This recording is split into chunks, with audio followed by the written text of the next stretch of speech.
Hey everybody, you're on the GeekBox YouTube channel. Today I will tell you how to connect Roku Express remote. Let's go. If you have an infrared remote control, it does not require configuration.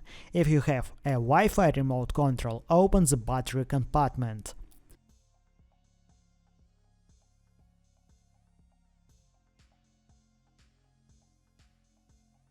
Hold down the parent button for 5 seconds.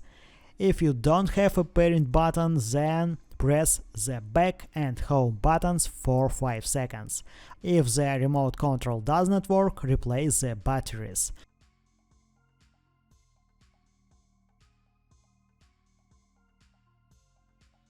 Or use Roku Virtual Remote Control.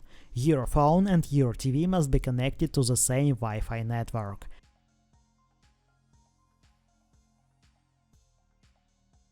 That's it. Now you know how to connect Roku Express remote.